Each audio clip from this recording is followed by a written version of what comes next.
बिस्मिल्लाहिर्रहमानिर्रहीम अस्सलाम वालेकुम dear students, welcome to my channel. आज हम स्टार्ट करेंगे मैथ 631 रियल एनालिसिस पार्ट 2 का। हमने चैप्टर नंबर 3 स्टार्ट करना है, जो कि हमारे मॉड्यूल 130 से स्टार्ट हो रहा है।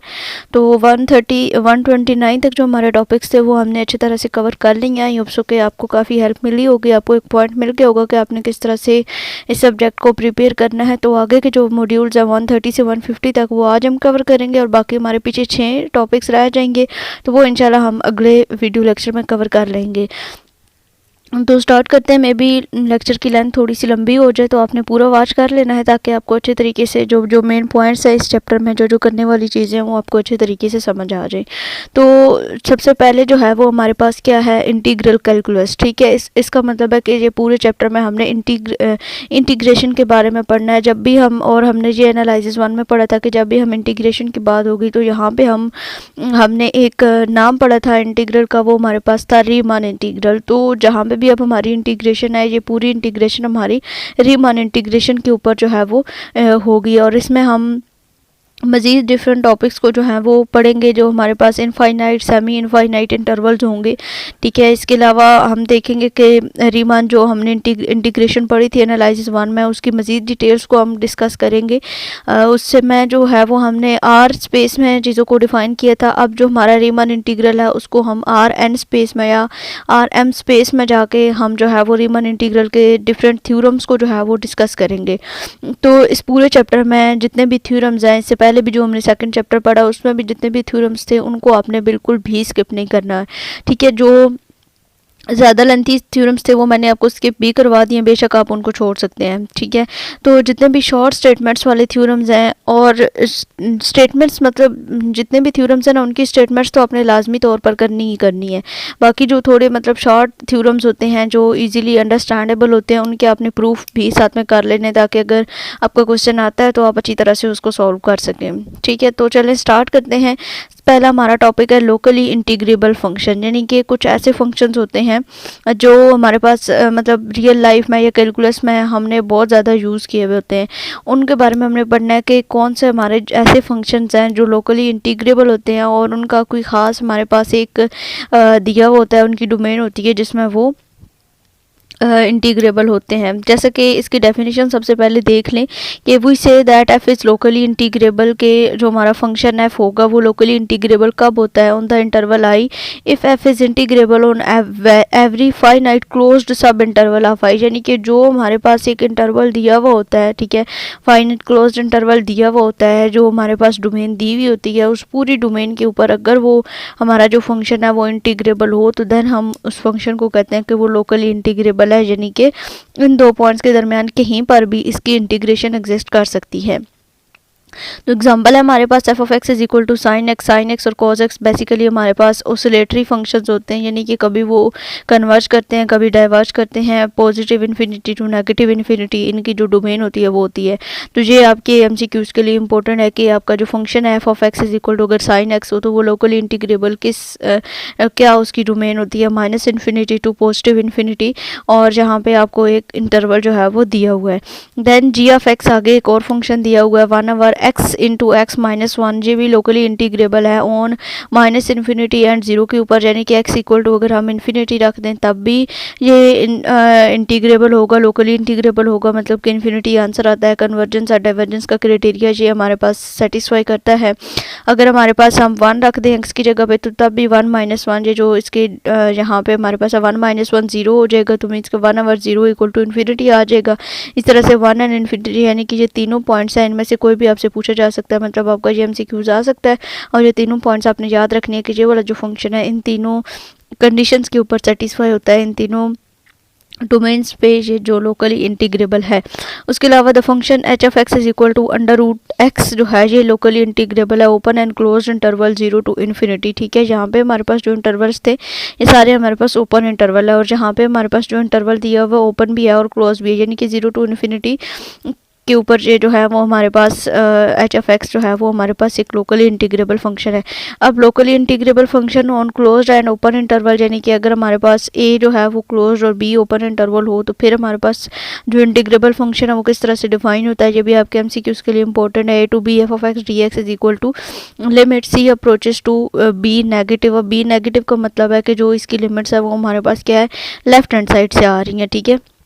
देखिए हमारे पास ये एक रियल लाइन होती है, हमने ये देखा था कि जो हमारी लेफ्ट साइडेड लिमिट्स होती हैं उनके ऊपर हम नेगेटिव का साइन लगाते थे और जो हमारी राइट साइडेड लिमिट्स होती थी उनके ऊपर हम पॉजिटिव लगाते थे, ठीक है। ये एनालिसिस 1 में हमने देखा था। तो इसी वजह से यहाँ पे अगर हमारे पास एक रियल लाइन हो, ठीक है, इस तरह से यहाँ से हमारा ए है तो आगे ए के बाद हमारे पास जहाँ पे बी आएगा तो इट्स मीन की लिमिट्स इस साइड से स्टार्ट हो रही है, जहाँ से लेफ्ट हैंड साइड से राइट हैंड साइड की तरफ जा रही है। तो इसका मतलब है कि बी जो है वो हमारा नेगेटिव होगा। और अगर हम बी टू ए की बात करेंगे तो देन हमारे जो लिमिट्स है वो राइट हैंड साइड से इस साइड पे मूव करेंगी, यानी कि ये हमारे पास बी है और ये हमारे पास ए है। तो हमारे पास ए के साथ क्या आएगा, पॉजिटिव साइन आएगा, वो भी हम आगे देखते हैं। उसके बाद कहते हैं कि इफ़ द लिमिट एग्जिस्ट, यानी कि अगर हमारे पास एक फाइनाइट लिमिट एग्जिस्ट करती है, to conclude the case where B equal to infinity, वो adopt the convention that negative infinity, यानी कि infinity on left hand side से अगर इन्फिनिटी ले नेगेटिव के थ्रू तो वो हमारे पास किसकी इक्वल होती है, इन्फिनिटी। यानी कि यहाँ पे जो हम लिमिट अप्लाई करेंगे वो हमारे पास क्या होगी, बी की इन्फिनिटी अप्लाई करेंगे।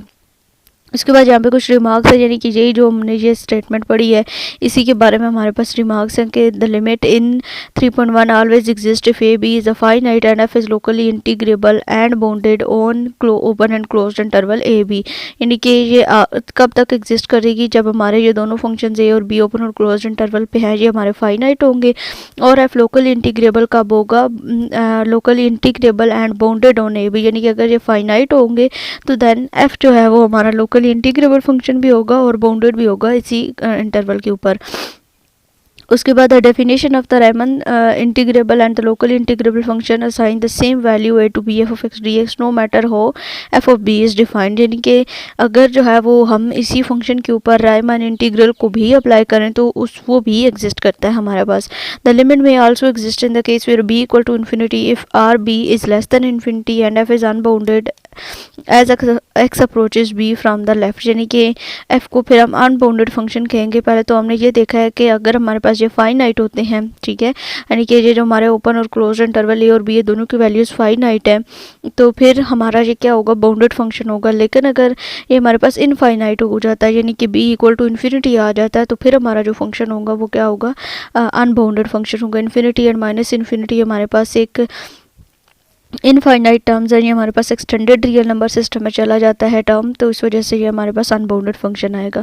इसके बाद नेक्स्ट ये भी पॉइंट है, इसको भी बस आपने जो है वो रीड कर लेना है। इसको हम इम्प्रॉपर इंटीग्रल भी कहते हैं। The definition of the local integrable assign a value to the integral that does not exist in the sense of the Riemann integral then, यानी कि कुछ ऐसी वैल्यू भी आ सकती हैं लोकल इंटीग्रेशन में। लोकल इंटीग्रेशन जब हम करते हैं कुछ ऐसी वैल्यूज़ भी आ सकती हैं जो कि रायमन इंटीग्रल के जो पॉइंट्स हैं उनको सेटिस्फाई नहीं करते, तो देन इस तरह के फंक्शंस को हम इम्प्रॉपर इंटीग्रल कहते हैं that converges to the limit.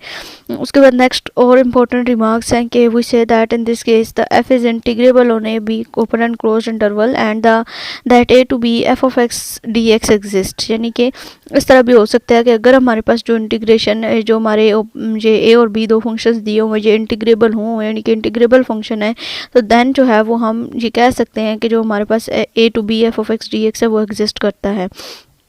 अगर ये एग्जिस्ट नहीं करता तो फिर ये इम्प्रॉपर इंटीग्रल होते हैं, ठीक है। अगर ये एग्जिस्ट नहीं करता, हमारे पास इनफाइनाइट टर्म में आ जाता है, तो देन इसको इम्प्रॉपर इंटीग्रल कहते हैं। और ये जो हमारा F of x D x है ये डाइवर्ज करता है and F is non integrable, तो देन हम उसको कहते हैं कि वो हमारे पास नॉन इंटीग्रेबल फंक्शन है। उसके बाद अगर कहते हैं कि अगर हमारे पास ये limit C to B A to C F of x D x is equal to plus minus infinity होता है, तो we say that A and B D X diverges to plus minus infinity, ठीक है, यानी कि positive और negative infinity की तरफ ये डाइवर्ज कर रही है। तो ये दोनों के इनकी स्टेटमेंट्स हैं, इनको आपने जो है वो माइंड में रखना है। उसके बाद नेक्स्ट ये देखें, अगला जो पॉइंट है जो मैंने आपको स्टार्टिंग में बताया था कि F is integrable on the open and close interval A B, we define A to B. और अगर हम जो है वो अगर हम जा रहे हैं ए की तरफ, ठीक है, यानी कि ए टू बी हमारे पास फंक्शन आ रहे हैं, और अगर हम कहें कि सी अप्रोचेस टू ए है, तो बी हमारा ये पॉइंट है और ए हमारा ये पॉइंट है, तो बी से ए की तरफ जब हमारी लिमिट्स आएंगी तो इट्स मीन के अब हमारे ए के साथ पॉजिटिव साइन आएगा। Provided at the limit exist, तो ये भी लिमिट एग्जिस्ट करती है। इसमें भी हमारे पास क्या है कि अगर हमारे पास पॉजिटिव और नेगेटिव इन्फिनिटी के इक्वल आ जाती हैं टर्म्स, तो फिर हम उसको किस तरह से डिफाइन करते हैं, वो हमारे पास इम्प्रॉपर इंटीग्रल आ जाते हैं। फिर अगर हमारे पास जो फंक्शन है वो लोकली इंटीग्रेबल हो, वो ओपन इंटरवल के ऊपर, तो देन हम उस टर्म्स को इस तरह से डिफाइन करते हैं। ये आपकी छोटी छोटी चीज़ें, ये आपके पास अब ओपन इंटरवल दिया हुआ है। इससे पहले जो हमने देखा है जी हमारे पास ओपन एंड क्लोज इंटरवल था। पहले हमने बी की साइड से क्लोज्ड इंटरवल देखा और ए की साइड से बी की साइड पे ओपन इंटरवल था, ए की साइड पे क्लोज्ड इंटरवल था, यानी कि ऐसे हमारे पास टर्म्स जो हैं वो दी हुई थी। अब जो है ये वाला जो हमारा फंक्शन है, ये हमने ऐसे देखे कि ए हमारा ओपन है और बी हमारा जो है वो हमारे पास एक क्लोज्ड इंटरवल है। तो ये जो नीचे आपको स्टेटमेंट्स दी हुई हैं, ठीक है, ये वाली जो स्टेटमेंट्स है ये आपकी बोथ ओपन इंटरवल के लिए है, ठीक है। उसके बाद नेक्स्ट इंपॉर्टेंट रिमार्क है, इसको भी बस आपने एक दफ़ा रीड कर लेना है। उसके बाद नेक्स्ट हमारे पास एग्जांपल है, the function F of x is equal to X sine 1 X minus cos 1 X is locally integrable and the derivative of, ये जो हमारे पास फंक्शन है ना, ये वाला, ये जो ऊपर दिया हुआ है ये इसका डेरिवेटिव है। ये बेशक आप डेरिवेटिव लेके चेक कर सकते हैं, ठीक है। ये हमारे पास इसका डेरिवेटिव है, जो ऊपर वाला फंक्शन है इसका, ठीक है। यानी कि इसके ऊपर ना प्रोडक्ट रूल लगाया गया है। ये जो फंक्शन है ना, बेसिक फंक्शन ये है, डेरिवेटिव ये दिया हुआ है, ठीक है। तो ये लोकल इंटीग्रेबल है दोनों फंक्शन, -2/π/0। बस सिंपल आप यहाँ पे साइन की जगह पे, साइन एक्स की जगह पे -2/π/0 जो है वो पुट करके चेक करें, आपके जो है वो आंसर्स आ जाएंगे।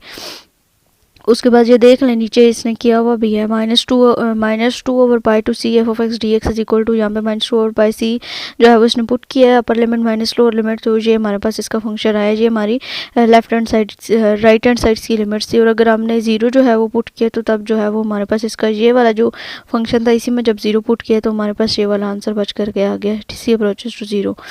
उसके बाद नेक्स्ट हमारे पास एग्जांपल है, F of x is equal to 1 - x की power -p is locally integrable on open and closed interval 0 and 1। अगर p not is equal to 0 हो एंड c जो है वो 0 और 1 के दरम्यान में एग्जिस्ट करती है, सबसे पहले तो इसकी सिंपल इंटीग्रेशन लेगी, ठीक है। 1 - x -p है, -p + 1 डिवाइडेड बाई -p + 1, और p - 1 भी हम इसको लिख सकते हैं माइनस को कॉमन लेके।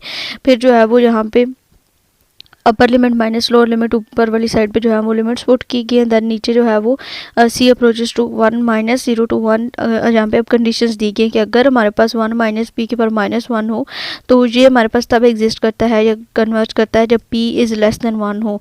और इन्फिनिटी आंसर आता है, यानी कि डाइवर्ज करता है जब हमारे पास क्या आंसर आता है, जब हमारे पास p जो है वो ग्रेटर देन 1 होता है, ठीक है। ये आपकी दोनों टर्म्स याद रखने वाली है, जो आगे आपकी जो एग्जाम्पल्स हैं उसमें इन्होंने यूज़ होना है, ठीक है। ये आपने आपके एमसीक्यूज के लिए भी इंपॉर्टेंट है कि 1 - p की पावर -1 जो है ये आपके पास कन्वर्ज कब करती है, जब जो है वो आपका p लेस देन 1 होता है। और इन्फिनिटी कब आएंगी, जब आपका p ग्रेटर देन 1 होगा।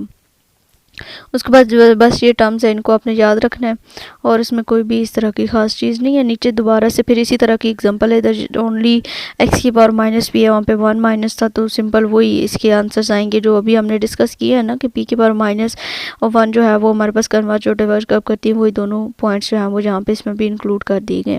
उसके बाद नेक्स्ट एग्जाम्पल है, इसमें भी सिंपल जो है वो इंटीग्रेशन ली हुई, अपर और लोअर लिमिट पुट की है। लिमिट्स पुट करने के बाद इसमें जब एक्स की पावर जो है वो इन्फिनिटी लगाई, सी अप्रोचेस टू हमारे पास इन्फिनिटी था, तो वो पुट किया, तो -∞ to ∞, बस इसका आंसर आ गया। इसमें से और इतनी ख़ास चीज़ करने वाली नहीं है। उसके बाद नेक्स्ट आपका ये थ्योरम है कि ये हमारे पास है सम ऑफ इम्प्रॉपर इंटीग्रल का थ्योरम है, ठीक है। यानी कि अगर हमारे पास इम्प्रॉपर इंटीग्रल्स आ जाते हैं अप टू n टर्म्स तक, अब हमने डिफाइन करने हैं कि suppose that f1 f2 up to so on fn are the locally integrable on A B, the integral f1x f2 up to so on fnx dx converge करते हैं। अब c1 c2 up to cn ये constant है सारे, और ये जो हमारे सारे फंक्शन हैं इनको n to dx, यानी कि जो हमारे पास x है उसको हमने कॉमन ले लिए, dx ये हमारे पास कन्वर्ज करते हैं, ठीक है। और इसमें कुछ नहीं है करने वाला, ये इसका सिंपल सा प्रूफ है कि इस तरह से हम इन सब को मिला के लिखते हैं, पहले c1 f1 c2 f2 up to so on cn fn, और फिर c1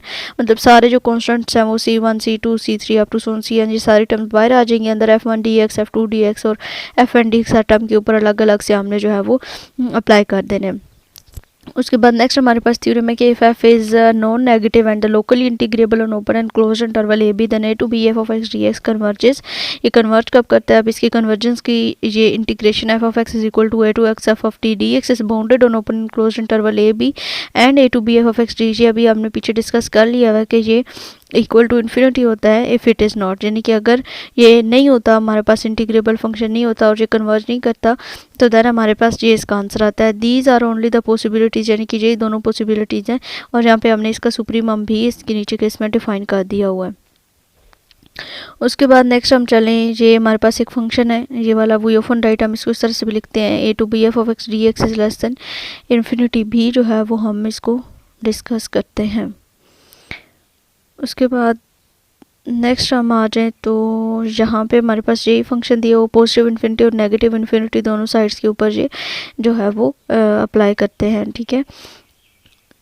if F is non positive and A to B F of x D X converge करते हैं तो फिर हम इसको इस तरह से because the divergent integral of this can only diverge to minus infinity, यानी कि इस तरह के जो इंटीग्रल होते हैं ग्रेटर दैन जब आंसर माइनस इन्फिनिटी आएगा तो मीन्स कि वो हमारा कन्वर्ज करेगा फंक्शन, और equal to less than equal to infinity आएगा, ग्रेटर दैन या माइनस इन्फिनिटी या पॉजिटिव इन्फिनिटी आएगा तो वो हमारे डाइवर्जेंट सीक्वेंस होते हैं। उसके बाद हमारे पास आता है कंपेरिजन टेस्ट हम मैथ 6.2.1 में भी पढ़ चुके हैं। यहाँ पे जस्ट उसकी जो स्टेटमेंट्स हैं, ये आपकी स्टार्टिंग वाली स्टेट कंपैरिजन टेस्ट, ये आपका क्वेश्चन आ सकता है कि अगर जी और एफ एंड जी दो लोकली इंटीग्रेबल फंक्शन है ए टू बी के ऊपर तो एफ ऑफ एक्स और जी एक्स इस तरह से एग्जिस्ट करते हैं हमारे पास, और इसका ये मतलब है कि जो हमारा एफ ऑफ एक्स और जी एफ एक्स के दो फंक्शन हमें कंपैरिजन टेस्ट में दिए गए होंगे, अगर हमारा एफ ऑफ एक्स का फंक्शन कन्वर्ज करता है तो हमारा जो जी एफ एक्स का फंक्शन है उसको भी कन्वर्ज करना है। अगर हमारा जो एफ ऑफ एक्स का फंक्शन है वो डाइवर्ज करता है तो इट्स मीन कि जो हमारा एफ ऑफ एक्स का फंक्शन होगा वो भी डाइवर्ज करेगा। ये होता है हमारे पास कंपैरिजन टेस्ट, यानी कि दो फंक्शन दिए हुए हैं उनके ऊपर उनको आपने चेक करना है, उनकी इंटीग्रेशन लेनी है, उनकी लिमिट्स पुट करके आपने उसका आंसर निकालना है। अगर एफ ऑफ एक्स का फंक्शन आपका कन्वर्जेंट है तो आपका जी एफ एक्स का फंक्शन भी कन्वर्जेंट होगा, अगर आपका एफ ऑफ एक्स का फंक्शन डाइवर्जेंट है तो आपका एफ ऑफ एक्स का फंक्शन भी डाइवर्जेंट होगा। ये नीचे बस इसकी सुप्रीमम और सुप्रीमम के साथ भी बताया हुआ है कि ये हमारे पास क्या होते हैं, लेस देन इक्वल टू की फॉर्म में हम इनको इस तरह से डिफाइन करते हैं। उसके बाद determine the convergence of the improper integral, इसकी कन्वर्जन हमने जो है वो निकालनी है।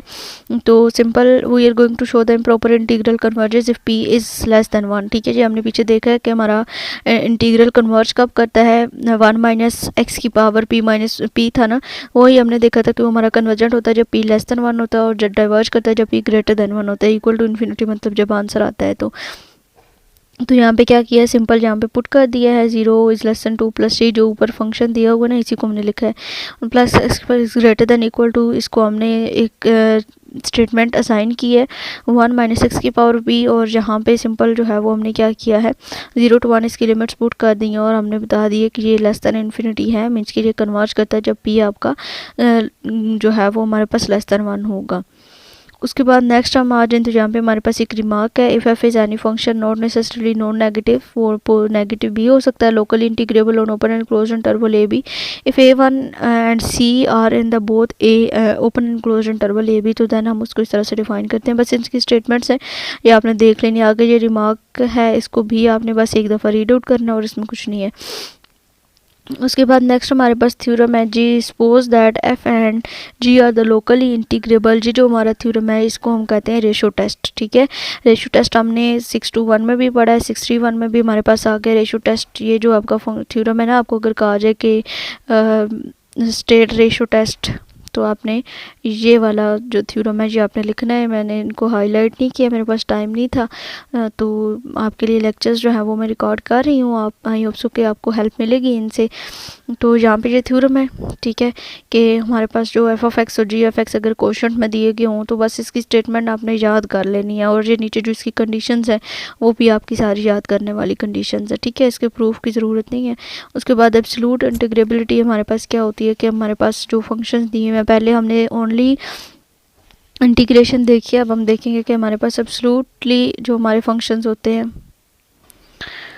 एब्सोल्युटली इंटीग्रेबल फंक्शंस जो हमारे पास होंगे, सिर्फ इसमें फ़र्क ये होगा कि हमने अपने फंक्शंस की ना एब्सोल्यूट वैल्यूज़ लेनी होंगी, ठीक है, यानी कि जो भी हम फंक्शन ले रहे होंगे उसकी एब्सोल्यूट वैल्यू लेंगे। तो उसकी डेफिनेशन आपने बस एक दफ़ा रीड आउट करनी है, आपके एमसीक्यूज़ के लिए इंपॉर्टेंट है। नीचे जो रिमार्क दिया हुआ है कि अगर हमारे पास एफ एक नॉन नेगेटिव और इंटीग्रेबल हो, फंक्शन है नॉन नेगेटिव भी है और इंटीग्रेबल भी है ओपन एंड क्लोज इंटरवल पे, देन वो एब्सोल्युटली इंटीग्रेबल भी होगा अगर जो हमारे पास एब्सोल्यूट वैल्यू है फंक्शन के वो इक्वल टू एफ के आ जाए। ये हमने स्टेटमेंट, ये जो हमारे पास फंक्शन है sine X over X B is less than equal to 1 over X B, ये हम ऑलरेडी एनालिसिस 1 में यही हमने स्टेटमेंट जो है वो प्रूफ की हुई है। तो यहाँ पर सिंपल बस क्या दिया हुआ है कि 1 टू इन्फिनिटी एक्स की power minus P D x is less than infinity if P is greater than equal to 1 होगा। तो the comparison test theorem apply करने के बाद फिर सिंपल हमने क्या किया कि ये जो हमारी स्टेटमेंट है इसको हमने 1 टू इन्फिनिटी हमने इसके ऊपर लिमिट्स अप्लाई कर दी हैं और ये जो फंक्शन है ये हमने लिख दिया है कि ये हमारे पास लेस देन इन्फिनिटी है, यानी कि ये कन्वर्ज करेगा अगर पी जो है वो ग्रेटर देन 1 होगा। तो एफ ऑफ एक्स हमारे पास क्या है, sine x over x P absolute value के साथ। उसके बाद नेक्स्ट जो आपने करना है वो आपके पास आ जाता है नेक्स्ट थ्योरम है आपके पास लोकली इंटीग्रेबल और ए बी। ठीक है, ये बेसिकली वही थ्योरम दिया हुआ है, इसमें और कोई खास चीज़ नहीं है। बस इसमें ये लिखा हुआ है कि अगर हमारे पास ये ओपन और क्लोज इंटरवल लोकली इंटीग्रेबल हो और हमारा जो फंक्शन है वो कन्वर्ज करता है तो मीन्स के वो एब्सोल्युटली कन्वर्जेंट इंटीग्रल जो होगा वो भी हमारे पास क्या होगा, कन्वर्जेंट इंटीग्रल होगा। उसके बाद हमारे पास है non oscillatory and oscillatory functions, यानी कि कुछ ऐसे फंक्शंस होते हैं जो ना तो कन्वर्ज कर रहे होते हैं ना डाइवर्ज, और अगर कन्वर्ज और डाइवर्ज कर भी रहे होते हैं तो मीन कि उनकी जो वैल्यूज़ होती हैं वो हमारे पास मतलब पॉजिटिव नेगेटिव दोनों फॉर्म में आ जाती हैं। Function is non oscillatory at B negative equal to, यानी कि लेफ्ट हैंड साइड लिमिट जो है वो भी इन्फिनिटी होगी अगर बी इक्वल टू इन्फिनिटी, और defined on open and close interval A B and does not change sign on the some interval a one b and a B, यानी कि उनके जो साइंस होते हैं वो आपके सेम टू सेम रहते हैं। If F change sign on sub interval then F is oscillatory at B negative, यानी कि फ़र्ज़ करो कि हमने जो लिमिट्स हैं वो दी है माइनस इन्फिनिटी टू इन्फिनिटी, यानी कि एक हमारे पास बी वैल्यू है, ठीक है, उसकी हमने वैल्यू दी है कि वो उसकी जो डोमेन है वो हमारे पास इन्फिनिटी है। अब वो फंक्शन जो है वो हमारे पास क्या होता है कि अगर हम उसके मज़ीद सब इंटरवल बनाते हैं तो हमारा जो इंटरवल है वो क्या करता है, वो हमारे पास जो वैल्यूज़ हैं उसकी वो चेंज करता है, मतलब कभी नेगेटिव कभी पॉजिटिव, मतलब एक्स एक्सेस और वाई एक्सेस के अलोंग वो रोटेट करना शुरू हो जाता है। तो इस तरह के फंक्शंस को जो है वो हम ऑसिलेटरी फंक्शंस कहते हैं। ये जो आपकी स्टेटमेंट है ना ये इंपॉर्टेंट है, ये आपके MCQs के लिए कि अगर एफ जो फंक्शन है एफ का मतलब है function change sign on every each सब interval then F is oscillatory. आगे ये बी नेगेटिव लिखा हुआ है तो ये इसलिए लिखा हुआ क्योंकि ऊपर इसने एग्जांपल में बी नेगेटिव लिखा हुआ है, तो सिंपल जहाँ तक भी इसका आंसर जो है वो हो सकता है। उसके बाद नेक्स्ट ये रिमार्क है, इसको भी बस एक ही दफ़ा रीड ही करना है। उसके बाद कंडीशनल कन्वर्जेंस, यानी कि कुछ कंडीशंस हम जो है वो डिफाइन कर देते हैं। हमारे पास कुछ ऐसे फंक्शंस आ जाते हैं जिनके ऊपर कंडीशंस होती हैं कि ये कंडीशंस होंगी तो हमारे पास ये कन्वर्ज करेंगे या डिवर्ज करेंगे। एन ऑसिलेटरी फंक्शन में भी integrable but not absolutely integrable, यानी कि पहले तो हमने ये देखा है कि जो हमारे पास जो फंक्शंस हैं वो इंटीग्रेबल हैं या लोकली इंटीग्रेबल हैं, तो मीन्स के वो एब्सोल्युटली इंटीग्रेबल फंक्शंस भी होंगे, अभी पिछले टॉपिक में हमने पढ़ा है। लेकिन कहते हैं कि जो हमारे ऑसिलेटरी फंक्शंस होते हैं अगर वो इंटीग्रेबल हैं तो वो ज़रूरी नहीं है कि एब्सोल्युटली इंटीग्रेबल भी होंगे।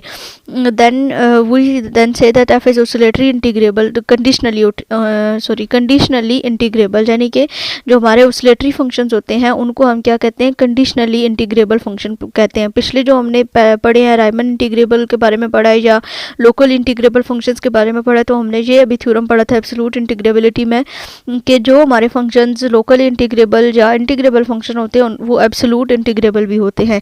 लेकिन ऐसे फंक्शन जो हमारे पास ऑसिलेटरी फंक्शंस होते हैं यानी कि उनकी वैल्यूज चेंज होती रहती हैं, तो वो जो हमारे फंक्शन होते हैं वो कंडीशनल कन्वर्जेंस होते हैं।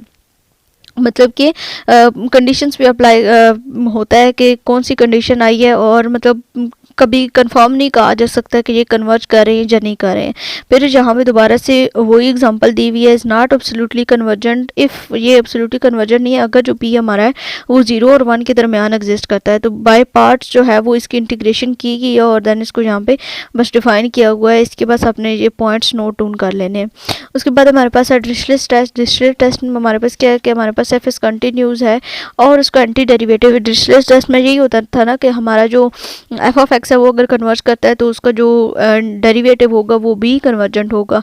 अगर हमारे पास जो फंक्शन है वो डाइवर्ज करता है तो मीन्स कि उसका जो डेरिवेटिव होगा वो भी डाइवर्जेंट होगा। तो यहाँ पे हमारे पास जो थ्योरम दिया हुआ है कि F is continuous and its antiderivative of x is equal to A to B F of T T is bounded on A B. तो इसका जो हमारे पास ये जी डैश है डी जी प्राइम दिया हुआ है, इट्स मीन कि हमारे पास इसका डेरिवेटिव है absolutely integrable on A B and suppose that limit X approaches to from left hand side B G X is equal to zero है। तो अगर ये जीरो है तो इट्स मीन कि a to B f x D x जो है वो हमारे पास कन्वर्ज करते हैं। बस इसकी स्टेटमेंट्स को आपने देख लेना और इसमें से कुछ नहीं करने वाला। उसके बाद ये जो दिमाग है डिरिचलेट टेस्ट का ये आपने करना है। ये हमारे पास कब यूज़फुल होता है कि अगर हमारे पास जो फंक्शन है वो ऑसिलेटरी हो बीना since it can be shown that F is non oscillatory at बीना, यानी कि ये जो फंक्शन है ये ऑसिलेटरी फंक्शंस को सॉरी ये जो टेस्ट है ये ऑसिलेटरी फंक्शंस को नॉन ऑसिलेटरी प्रूफ करने के लिए हम इसको ज़्यादातर जो है वो यूज़ करते हैं। उसके बाद Dirichlet test can also be used to show that certain integral divergence, यानी कि कन्वर्जेंस के अलावा ये डाइवर्जेंस के जो प्रूफ्स होते हैं उनको भी करने में ये काम आता है। उसके बाद हमारे पास रेक्टेंगल्स इन आर एन, यानी कि हम रेक्टेंगल्स को जो है वो स्टडी करना है। अब यहाँ पे हमने आर एन स्पेसेस में, ठीक है, यानी कि डिफरेंट हमारे पास जो है वो रेक्टेंगल्स हो सकती हैं। फर्स्ट करें कि ये हमें जो है वो एक स्पेस दी गई है और इसमें एन स्पेसेस तक जो है वो हमारे पास रेक्टेंगल्स दी हुई है। तो इनका एरिया वगैरह फाइंड करने के लिए हमने कौन कौन सी चीज़ें जो है वो अप्लाई करनी है वो मैं आपको ये देख लें। नीचे इसकी बस एग्जांपल्स दी हुई है, इसमें और कोई इतना ख़ास करने वाली चीज़ नहीं है। इसमें हम मैक्सिमम और मिनिमम वैल्यूज़ को ले लेते हैं, ठीक है। इसमें हमने नॉर्म वैल्यूज़ जो हमें दी हुई होती हैं उसके नॉर्म्स को जो है वो हमने डिफ़ाइन करना होता है। उसके बाद नेक्स्ट जो हमारे पास करना है वो हमारे पास है जी Riemann sum in R n, ठीक है। पहले हमने रीमान इंटीग्रेशन पढ़ा है, अब हमने रीमान सम को जो है वो डिफ़ाइन करना है। तो इसका ये जो फर्स्ट वाली 3-4 लाइनें हैं ये आपने करनी है। इसका जो ये इक्वेशन है ये आपने करनी है, ठीक है। Suppose that F is real valued function defined on the rectangle R and then P equal to R one to R k is the partition of R, यानी कि आर जो है वो हमारे पास एक पूरी स्पेस है और उसके अंदर जितने भी हमारे पास वैल्यूज़ होंगी, ठीक है, ये जो हमारे पास है ये हमारे पास एक आर है, उसके अंदर जितने भी हमारे पार्टीशंस होंगी आर वन टू आर के टर्म्स तक जो हमने पार्टीशन की हुई है वो सारी हमारे पास इसमें आएगी। तो एक्स जे हमारे पास एक आर्बिट्री पॉइंट है इन आर जे। तो ये जो है वो फार्मूला है इसका, ये आपने याद रखना है। Sigma equal to J to 1 to K, यानी कि सारी बात हम के स्पेसिस की या एन स्पेसिस की बात कर रहे हैं। एन स्पेसिस की बात है, के जो है वो उनको हमने अलग करने के लिए, डिफ्रेंशिएट करने के लिए यहाँ पे हमने के की टर्म को यूज़ किया है। तो F X J V R J, ये जो वी आर जे है ना, इसका मतलब है कि आर वन से आर के तक जितने भी हमने वैल्यूज़ ली हैं वो सारी की सारी जो है वो हमने इधर मल्टीप्लाई करनी है। Is the Riemann sum of f over P, ठीक है, ये आपने यहाँ से इसकी स्टेटमेंट करनी है। उसके बाद रीमन इंटीग्रल इन आर एन है, इसमें जो करने वाली चीज़ है वो आपकी ये है कि Riemann integral, we say that f is Riemann integrable on R if there is a number L with the following properties, यानी कि अगर हमारे पास ये L नंबर है तो इसकी प्रॉपर्टी जो है वो आपकी ये absolute value sigma minus L जो भी हमने पीछे फार्मूला पढ़ा है इज लेस देन एप्सिलॉन के है। If sigma is any Riemann sum of f over partition P of R such that जो इसकी एब्सोल्यूट वैल्यू है वो भी लेस देन डेल्टा के आपके पास आएगी। In this case we say that L is the Riemann integrable f over R and we write, इसको फिर हम इस तरह से लिखते हैं। बस ये जो स्टेटमेंट है ये आपने इसको याद रखनी है। उसके बाद इसके अलावा इसको इस तरह भी लिखा जा सकता है, अगर n इज इक्वल टू 2 3 मैं इसको हम लेके जाना चाहे तो ये बस इसकी पॉइंट्स हैं। उसके बाद नेक्स्ट आपने जो करना है वो आपके पास यहाँ पे कुछ थ्योरम्स है, ठीक है। ये जो चैप्टर है ना इसमें ज़्यादा थ्योरम्स है और इनकी जो स्टेटमेंट्स है ना वो आपने करनी है। इसमें से आपका ज़्यादा जो है वो ऑब्जेक्टिव आने के ज़्यादा चांसेस है, ठीक है। ये जो स्पेशली जो आज हम ये टॉपिक्स कर रहे हैं इसमें से जो इंटीग्रेशन वाले हैं वो स्टार्टिंग वाली जो एग्जाम्पल्स थी वो आपने करनी है, ठीक है। उनकी कन्वर्जेंस और डाइवर्जेंस के बारे में आपको बस पता होना चाहिए और उनकी जो इन्फिनिटी टू नेगेटिव इन्फिनिटी या पॉजिटिव इन्फिनिटी या 1 और 0 जो मैंने 2-3 चीज़ें बताई हैं वो आपने करनी है। उसके बाद नेक्स्ट ये आपका थ्योरम है F is unbounded on the non degenerate rectangle in R then F is not integrable on R, ठीक है। ये बस आपकी स्टेटमेंट है, ये आपने याद रखनी है, आपके एमसीक्यूज के लिए इंपॉर्टेंट है। और दोबारा कहूँगी कि जो आपके एलएमएस पे लेक्चर्स हैं उनको आप एक दफ़ा व्यू कर लें, और व्यू करने के बाद उसके आगे जो आपको पोस्ट असेसमेंट दी हुई होती है, एक पोस्ट असेसमेट को 3 से 4 दफ़ा अटैम्प्ट करें और आपको अंदाज़ा हो जाएगा कि आपके जो एमसीक्यूज़ हैं वो पेपर में किस तरह से आएंगे और आपकी अच्छी तैयारी बन जाएगी उससे पेपर्स की। ठीक है, इस दफ़ा आपके 33 एमसीक्यूज़ होंगे, तो अगर आपके सारे के सारे ऑब्जेक्टिव जो है वो आपका ठीक हो जाता है इस सब्जेक्ट का, तो आपका जो 50% है वो ईजीली बन जाएगा। और क्वेश्चन में से भी जब आप थ्योरम सारे आपने पढ़े हुए होंगे, आपने एग्जांपल्स मैंने आपको पिछले लेक्चर्स में जो है वो सारी कवर करवाई हुई हैं, तो आपकी जो सब्जेक्टिव है वो भी आपका 50% अच्छा खासा अटैम्प्ट हो सकता है। तो आपने इसके जो हैंडआउट्स हैं वो अच्छे तरीके से कर लेने हैं, और जो आपके पोस्ट असेसमेंट्स हैं उनको भी लाजमी करना है। उसके बाद अपर एंड लोअर इंटीग्रल है, जिस तरह से हमने अपर और लोअर सम पढ़ा था वही चीज़ है, बस इनकी जो स्टेटमेंट ये यहाँ पे हमारे पास क्या है कि आर एंड स्पेस में हमने बात करनी है, और इसमें कोई भी खास चीज़ नहीं है। एम जे जो है वो आपका अपर इंटीग्रल के लिए होगा कैपिटल में, और जो एम जे ये स्मॉल में है ये आपका लोअर इंटीग्रल, यानी कि ये अपर सम है, ये लोअर सम है। अपर सम में सुप्रीमम होता है और लोअर सम में आपका इन्फीमम होता है। ये आपका जो है इसको अपर सम आप डिफाइन करते हैं, आप इसकी जो ये है इक्वेशन ये याद रखनी है आपके एमसीक्यूज़ के लिए। उसके बाद अपर इंटीग्रल के लिए आपकी ये है, इसमें सारे आपके इन्फीमम आते हैं अफाल अपर सम्स के। उसके बाद अपर एंड लोअर इंटीग्रल है, इसमें आपके पास लोअर सम को किस तरह से डिफाइन करते हैं, स्मॉल एस पी से आगे ये आपकी स्टेटमेंट है। उसके बाद लोअर इंटीग्रल के लिए ये होते हैं, और ये हमारे पास क्या है, supremum of R lower sums. ठीक है, उसके बाद अगर जो है अभी हमने पढ़ा है कि अगर अनबाउंडेड होता है तो कहता है कि अगर F is bounded on the rectangle R then P is a partition of R, और इसकी ये जो दोनों स्टेटमेंट्स है ये बस आपने याद रखनी है। द सम एस पी यानी कि upper sum, the upper sum S P of the f over P is the supremum of the set of Riemann sum, और लोअर सम जो है वो आपके पास इन्फीमम होता है। उसके बाद नेक्स्ट अगर आ जाए तो नेक्स्ट फिर हमारे पास रिमार्क है कि अपर और लोअर इंटीग्रल को जो है वो N2 के लिए किस तरह से डिफाइन करते हैं, ये बस आपने इसकी स्टेटमेंट्स याद रखनी है आपके एमसीक्यूज़ के लिए, ये भी चीज़ इंपॉर्टेंट है। उसके बाद N3 के लिए जो अपर और लोअर सम्स की हैं ये आपकी है, यानी कि XYZ 3 आपकी आ जाएंगी। अगर 4 हो तो मतलब साथ में कोई और अल्फ़ाबेट आ जाएगा, 5 है, और आर एन टर्म्स तक इसी तरह से नीचे देख लें आप, एन टर्म्स तक के भी जो है वो यहाँ पे हम डिफाइन कर सकते हैं इसको। उसके बाद नेक्स्ट अगर हम आ जाएं तो जो आपके करने वाली चीज़ है, ये एग्जांपल्स नहीं है करने वाली, ये आपके पास थ्योरम है, f is bounded on the rectangle then upper और लोअर सम को इस तरह से डिफाइन किया जाता है। उसके बाद नेक्स्ट हमारे पास है, नेक्स्ट ये भी थ्योरम है। ठीक है, अगर हमारे पास जो है वो इंटीग्रल और रेक्टेंगल है तो फिर हम जहाँ पे जो है वो इसने 3 स्पेसेस अपर सम लोअर सम और पूरी जो रेक्टेंगल है उसका भी सम जो है वो इक्वल ये सारे होते हैं फिर। ठीक है, अगर ये बाउंडेड है रेक्टेंगल और एप्सिलॉन और डेल्टा में इनकी डेफिनेशन जो है ये भी आपने यहाँ से करनी है, ये आपके एमसीक्यूज़ के लिए इंपॉर्टेंट है। फिर नेक्स्ट थ्योरम है, ये जो जितने भी थ्योरम्स है ना ये इस पूरे लेक्चर में ये आपका आई थिंक सो 147 या 148 जो है ये आपका बंदा 149 ये आपका टॉपिक है। ठीक है, ये आपने आप करना है, जितने भी इसमें थ्योरम्स है ना ये सारी स्टेटमेंट्स इन थ्योरम की और इनकी ये जो नीचे दी हुई हैं इक्वेशंस ये जो है वो आपने तैयार करनी है। उसके बाद है sets with the zero content, इसमें काफ़ी सारे एमसीक्यूज़ हैं। ठीक है, इसको अपने ध्यान से पढ़ना है, एक एक लाइन इस चैप्टर की जो है वो आपने पढ़नी है, ये जो टॉपिक है। ठीक है, इनकी ये जो स्टेटमेंट्स दी हुई हैं ये आपने पढ़नी है। ठीक है, ये नीचे जो इक्वेशंस दी हुई है ये पढ़नी है।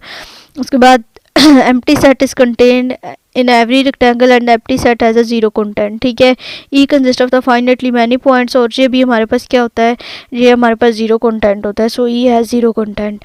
Any bounded set E with only finitely many limits point has zero content. ठीक है, ये इतने सारे एमसीक्यूज़ जो हैं वो आपके इस चैप्टर में से इन टॉपिक्स में से बनते हैं।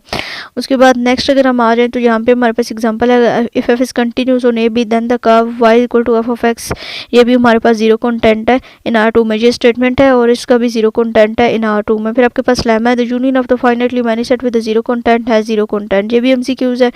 उसके बाद नेक्स्ट ये भी थ्योरम है, suppose that F is bounded on the rectangle तो and continue except on the subset E of R with the zero content f is integrable on R, ये भी आपका जो है वो एमसीक्यूज़ है। फिर नेक्स्ट ये एग्जांपल है, एफ ऑफ एक्स वाई दो फंक्शंस आपको दी में इज कंटिन्यूस ऑन, ये आपका एग्जांपल एमसीक्यूज़ है।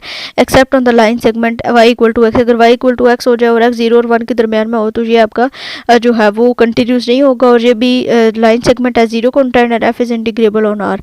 यहाँ तक जो है वो आपके 150 मॉड्यूल्स कवर होते हैं, यहाँ से नेक्स्ट टॉपिक से 151 स्टार्ट होता है। यूट्यूब के इससे भी आपको काफ़ी हेल्प मिलेगी, तो इंशाल्लाह मिलेंगे अपने अगले लेक्चर में, तब तक के लिए अल्लाह हाफिज़।